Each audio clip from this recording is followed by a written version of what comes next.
So you've heard of this fancy tool called visualization, and it makes a promise to bring your goals faster, to be able to attract and manifest your goals, whether that be in your business, in your career, in your life. This tool of visualization makes a lot of promise of how it can make it easier, attract certain synchronicities and events, so you can get to that goal destination, that goal frame, much easier, faster, quicker. And this episode is actually going to be about the number one mistake when it comes to visualization, because a lot of the times we want to do this visualization, but we get in this loop of not seeing any changes, and then we kind of just fall back on the practice, come back again with new ideas, with new desires, and it just ends up in this loop. So we're going to discuss in this episode the number one mistake that when it comes to visualization and manifestation as well, and how you can fix that.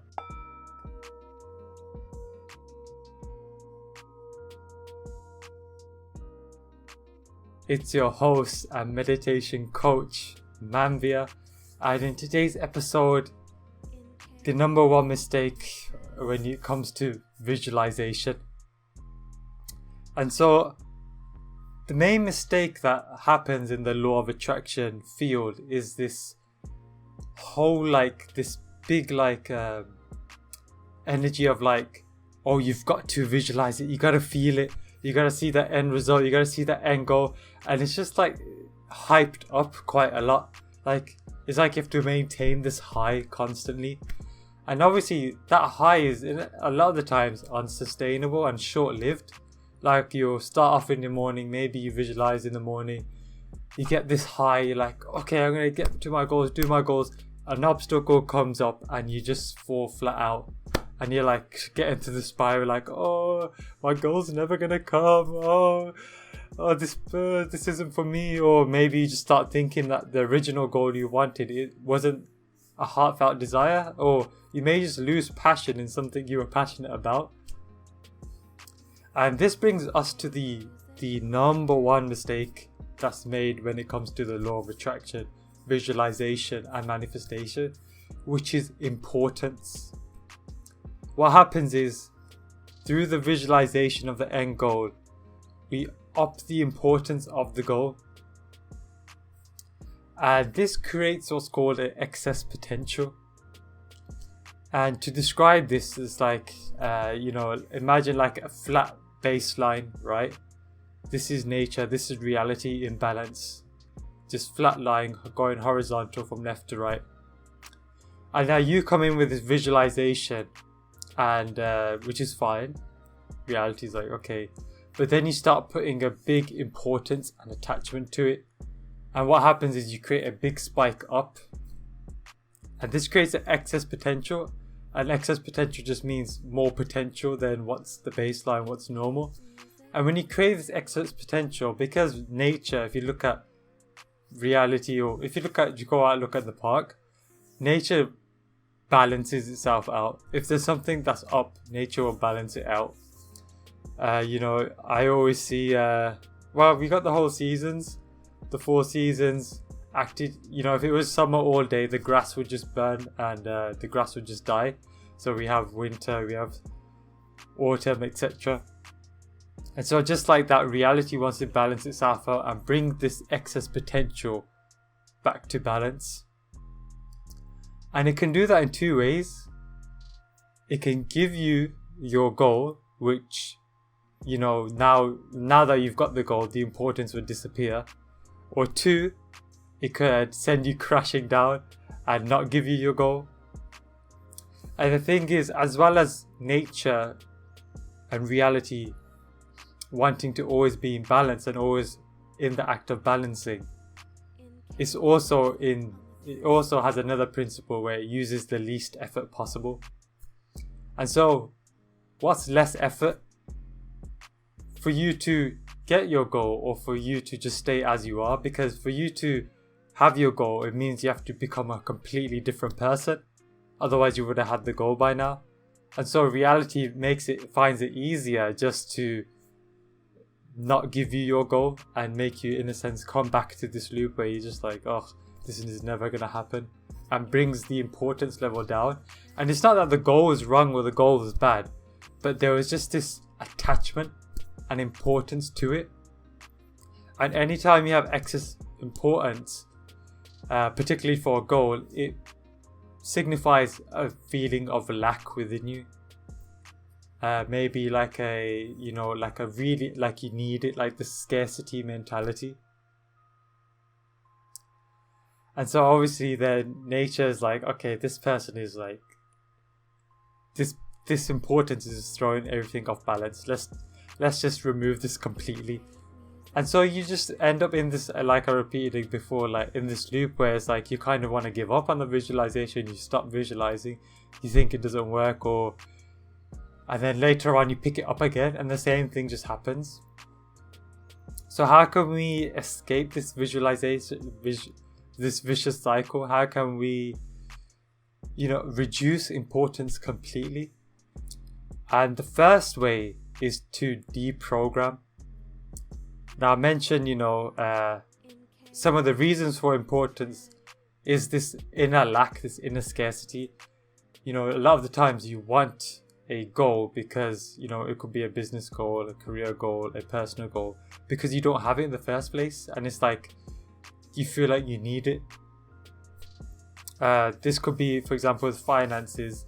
It could be a certain revenue goal. You're in the scarcity of money and you're like, put this revenue goal on a high importance.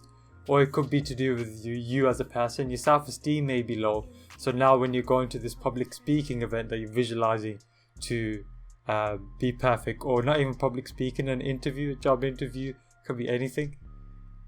This self-worth is underlying, and so you visualizing is putting it at a high importance. Like, you may want, it could be a status thing. That's another big one. Like, what the status of you being able to claim yourself as a certain type of person. And so, you're working on your confidence, you're working on this skill, you're working on getting this career or running this business, and you've got it on a pedestal because of a deep insecurity. And so I always say, before you add a program, before you add something to yourself, remove what's underneath first that's not working. And so this is why the subconscious mastery program, our main focus is to deprogram. If you've got a virus of self-esteem issues or lack or insecurity, and when I say virus, I don't mean it in a negative connotation, just mean it as an example of what a virus is. A virus infects. So if you try adding this program of a confident person, of you reaching this revenue goal, you reaching this confidence, this relationship goal, it's always going to be infected by this virus of self-worth, lack, scarcity. And so to begin with, to reduce the importance, I've given the magic formula, action, trigger, release, repeat, to make it efficient. But make sure you release what's triggering you. And, I discussed a lot about in the previous episodes on deprogramming. But I'm going to introduce a new piece today for you, which is parts work. And so a lot of the times when it comes to certain goals, certain changes we want to make, there's always some level of resistance. As long as the resistance is there, the importance is going to be there, and there's obstacles going to come up. But the reason a lot of the times for this resistance is that because you do want this goal, so it's like, why is there part of me that is resisting it? And that's exactly it, really, that you do have parts of yourself. Your psyche has fragmented from previous past experiences. And so there is a genuine part of you that doesn't want this goal, which may just completely blow your mind. It's like, oh, how can you not want, financial security? How could you not want to be confident? But there's a part of you that feels unsafe to work towards this goal. And it's always, imagine you're in a boat and there's one of you's paddling forward and the other one is paddling in the opposite direction, and you're just going in a circle. So with parts work, what you can do is actually talk through this part of yourself that is opposing your goal. Like, you know, you can feel that resistance somewhere in your body. You can actually talk to it. And, you know, you can, you know, if you write down with your non-dominant hand, that's a good way to express that part of yourself. Or what I like to do is just free flow, you know, make the intention that, hey, I'm looking to now communicate with this part of myself that doesn't want to hit 10k a month, or doesn't want to be confident, and speak to it with complete non-judgment. Because remember, when it comes to things like subconscious mind, it's not logical, you know, it's illogical. So the reason could be so simple, and like logically it's like, why you even feel this way? But really, you want to communicate to this part of yourself with complete non-judgment and just have a chat with it, and in some way reassure it. Come to a win-win scenario where it can have its needs met as well as you have your needs met with the goal. And I say you, but you know, we're just talking about two different parts of you. And so, for example, let's give an example. So, so outreach is one thing I was doing for my business in particular. There was a lot of resistance I had around it. And it was quite annoying because I wanted to make this progress. I didn't feel like outreach was a hard thing. So why is there so much resistance in it? So I had to chat with myself. And I'm not sure if I completely remember the situation, so I might make some bits up here. But I come to a part of myself which is basically just scared to express. It's scared to make its needs known. So, you know, when you're outreaching, obviously you have an intention to help someone out, but to also have them as a client. And so there's a part of me that was actually really scared of making its needs known, because of the consequences, what might happen. And that stemmed from a previous experience. So sometimes you need to, you know, do a bit of healing work around that. But in terms of just conversing with this part of myself, I was just chatting with it and basically reassuring that, hey, you know, this happened when we were this age, but now I'm this years old, you know, now I'm 25. And so, for example, another weird thing is that because, so when a fragment occurs, it kind of freezes in that time and space. So when you have this split part which is against or working in resistance, it's kind of frozen in time. So one thing is, it may not even realize this part of your psyche that you have grown up. So sometimes even just saying that, hey, with this, you know, X years old, we've had many experiences now where our needs have been met and we've made them known, and we're being completely safe and completely fine. So, you know, you can trust. And then when that part feels like, okay, it's safe, then you can kind of move on and make it a win-win scenario. And that's parts work in a nutshell. And so that's one big way to remove importance, to find those parts of you that are creating the importance in the first place, which is usually in some sort of scarcity or lack. Because let's be honest, even when it comes to dating, if there's a girl or a guy that you're attracted to, you're usually attracted to them because, or one aspect of them that makes them attractive is their lack of importance of wanting to be with you.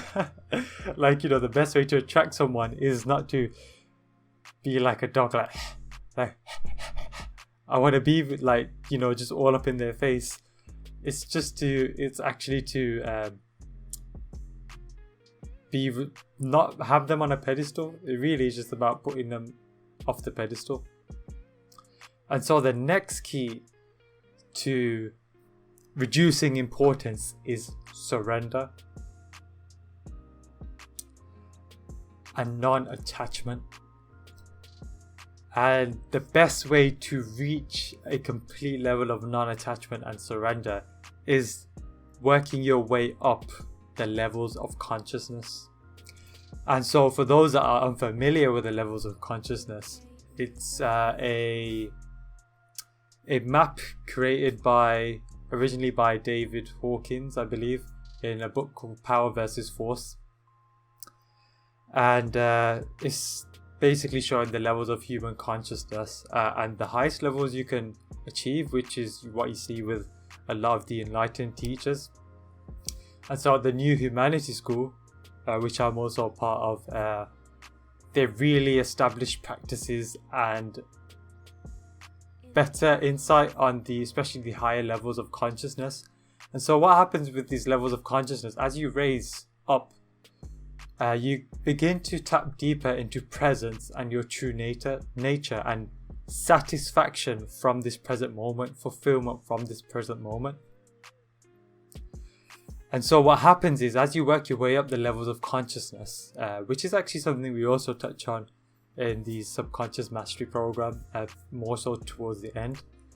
But as you work your way up the levels of consciousness and you begin to find satisfaction and fulfillment in the now, you actually reach a point where no visualization or no goal can actually give you more fulfillment than you're receiving right now.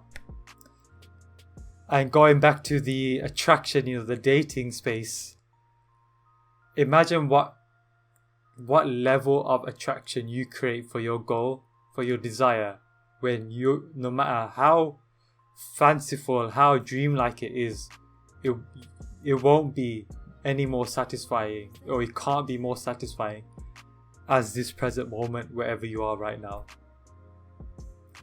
And so essentially what you do is create a vacuum by being in this presence, being in this space, being in this fulfillment that's available now, and being able to sustain it, which you begin to do better and better as you work your way up the levels of consciousness. You create this vacuum and you become magnetic to a whole level and whole nother degree. And you're basically acting from a space of abundance, because whenever we do think of our goal, there is this level, when we do visualize it, there is this level of attachment that we have towards it, this neediness towards it.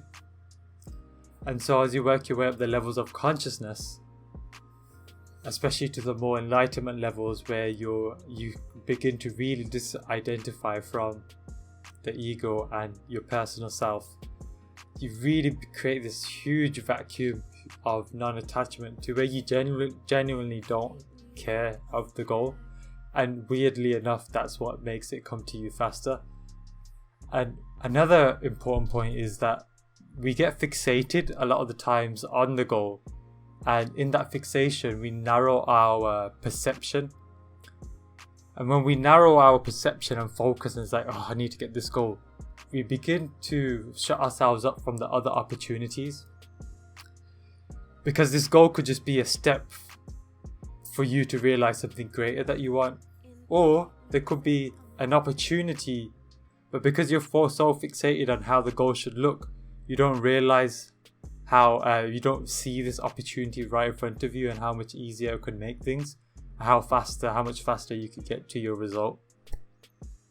And so surrender is the second biggest key.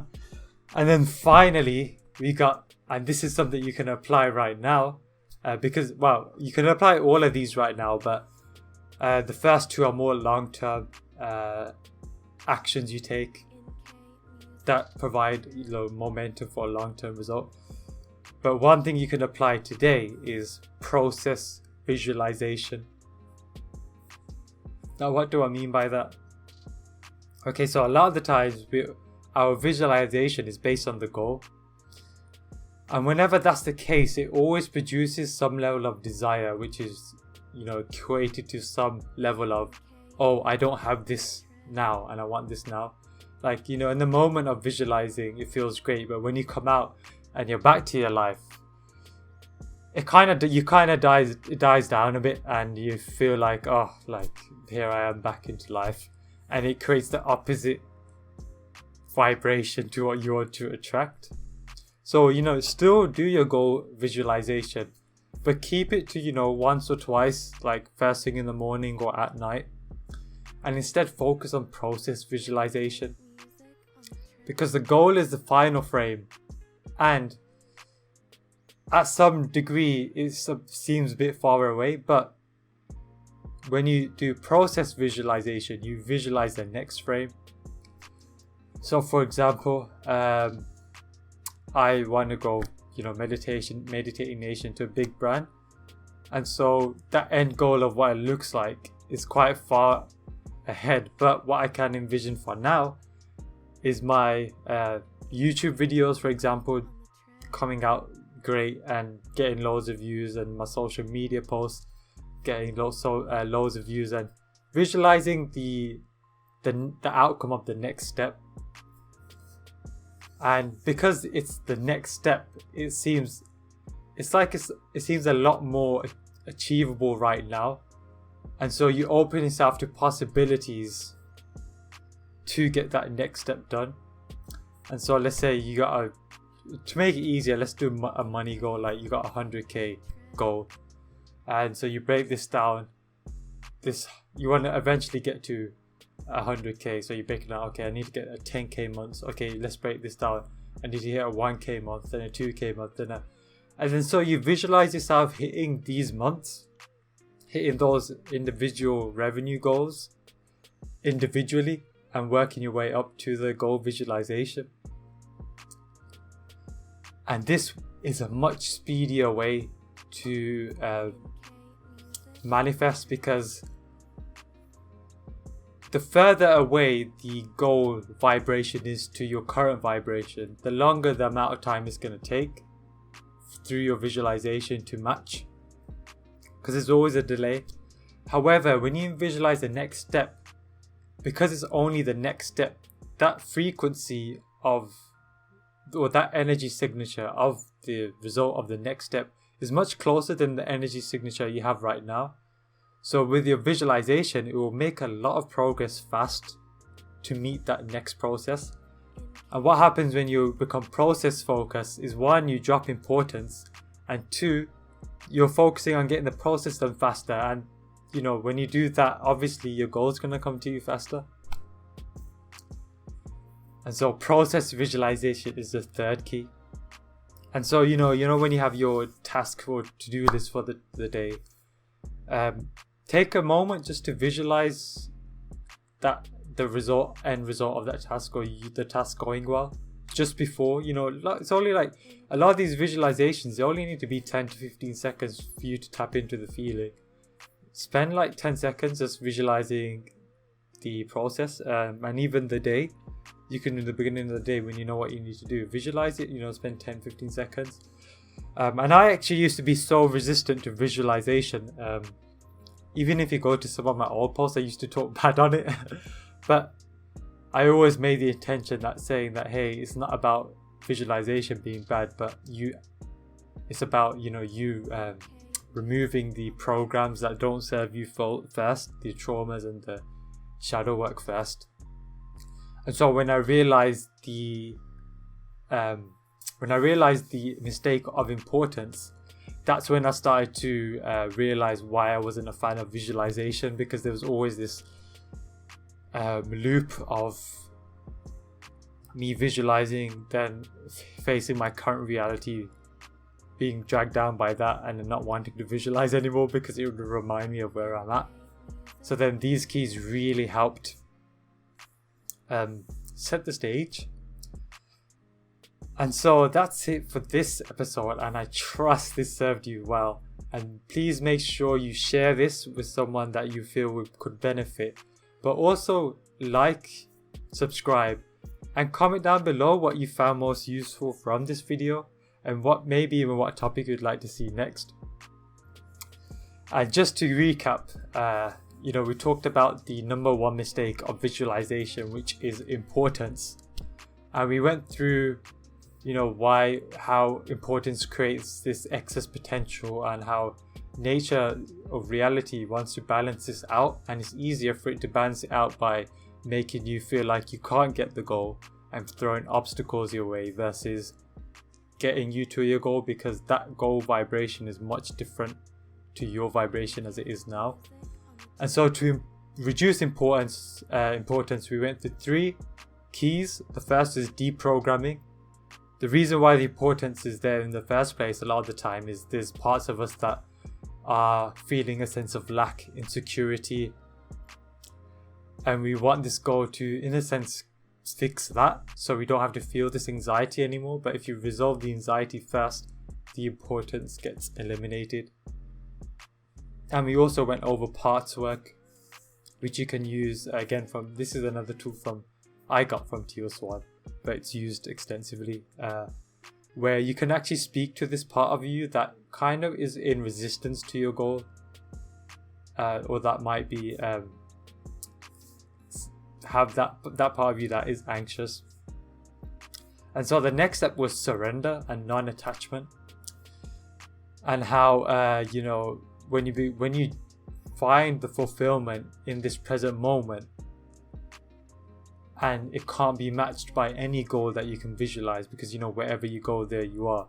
You become this vacuum for the goal because you genuinely don't care, because your fulfillment, because at the end of the day, the goal is going to make you feel a certain way. That's part of why you're achieving it, and so you feel even better than that way right now. Then you're sorted, the importance is gone. And we went over quickly the levels of consciousness and how that plays a role in surrender and non-attachment. And then the final key was process visualization over goal visualization. The goal frequency is quite far away, and what happens is at some level it produces desire, which in a sense induces lack.